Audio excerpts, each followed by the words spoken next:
충격적인 남편의 죽음, 그리고 드러난 외도. 상간녀에게 책임을 물을 수 있을까?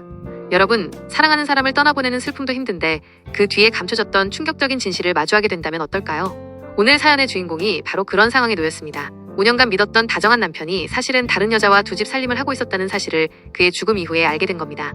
그렇다면 이 안타까운 사연의 주인공은 과연 상간녀에게 법적 책임을 물을 수 있을까요? 배우자가 사망했어도 상간녀 소송은 가능합니다. 많은 분들이 배우자의 사망으로 혼인관계가 끝났다면 상간녀 소송도 할 수 없다고 생각하지만 그렇지 않습니다. 법적으로 상간녀 소송은 부부 공동생활을 침해한 불법행위에 대한 정신적 손해배상 청구입니다. 따라서 배우자가 외도했을 당시 부부관계가 유지되고 있었다면 그로 인해 입은 정신적 고통에 대해 당연히 책임을 물을 수 있습니다.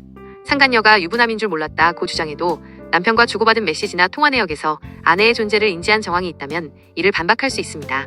예를 들어 당신 와이프 나 이번 명절에는 처가댁에 다녀와야 한다 같은 대화 내용이 바로 확실한 증거가 될 수 있습니다. 남편이 준 돈과 집 모두 돌려받을 수 있을까? 사연자분은 남편이 상간녀에게 집을 사주고 돈을 보낸 것들을 모두 돌려받고 싶어 합니다. 하지만 이는 간단한 문제가 아닙니다. 상간녀가 빌린 돈이 아닌 선물이라고 주장할 가능성이 크기 때문입니다.